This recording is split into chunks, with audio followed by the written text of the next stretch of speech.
सड़क सुरक्षा सचेतनता को अधिक सुदृढ़ करने सहित साधारण यात्री मानक सुविधा पाई गंजाम जिला को नूतन ई बस सेवार शुभारंभ करा जायछि। वीडियो कॉन्फ्रेंस माध्यम मुख्यमंत्री यार शुभारंभ करछन्ति। या द्वारा परिवेश सुरक्षा सहित सुरक्षित और सुविधाजनक यातायात हेब।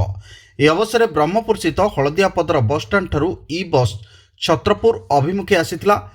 उक्त बस रे छत्रपुर विधायक कृष्णचंद्र नायक, गंजाम जिलापाल भि कीर्तिभासन, बीएमसी कमिशनर प्रथमेश अरविंद राजसिक्रे, ब्रह्मपुर उपजिलापाल अविनाश कुमार, गंजाम आरटीओ इंजीनियर देवाशीष स्वईं समेत अन्य अधिकारी माने यात्री भावे बसवा सहित छत्रपुर नूतन बस स्टाण्ड ठारे ओह्लाइथिले।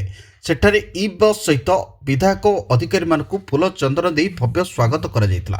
ई बस सेवा जोगु शहर को शहर मध्य जोड़िबा सहित परिवेश सुरक्षा प्रदूषण मुक्त हेबो बोली छत्रपुर विधायक श्री नायक कहते। तो आज सारा ओडिशा रे पाखापाखि 760 बस आज ई सेवा माने आपण माने जानिथिबे जो बोली भाबे ए बस होची इलेक्ट्रिकल बस। आपण माने देखिबे शहर को शहर मध्य रे जोड़िबा पई आज माननीय मुख्यमंत्री आज उद्घाटन करछंती। एठी कहला बेले आपण माने देखिबे जो बोली भाबे प्रदूषण जो बोली होची तार बस रो जो नियंत्रण रखा जाए 30 रु 40 किलोमीटर भितर अधिक बेगरे जीव ना।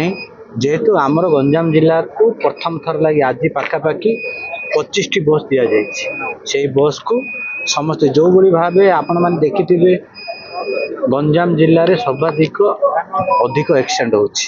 ता दृष्टि रखी माननीय मुख्यमंत्री गंजाम जिला को 50 टी बस देछि। एई बस सहित बहुत कम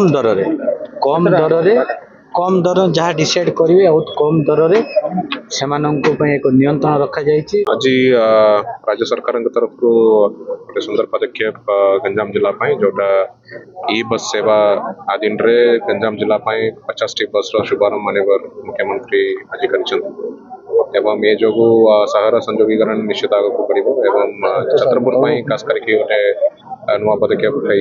छत्रपुर ठारे गोटे चार्जिंग स्टेशन बसिबो ता संगे संगे छत्रपुर एटी बस स्टैंड रु 25 टा बस ऑपरेशन आगामी दिन में जाऊँगी। हल्दियापदार 25 टा बस रही छत्रपुर 25 टा बस रहा। मेनली सहर संयोगीकरण जमी छत्रपुर, ब्रह्मपुर, गोपालपुर रहा, हिंजलीगढ़ रहा। आगामी दिन में जदि रिक्वायरमेंट दरकार पड़े मैं आस्का पर्यंत भी जापर। गंजाम छत्रपुर प्रशांत कुमार महाराणा को रिपोर्ट, तेज ओडिशा।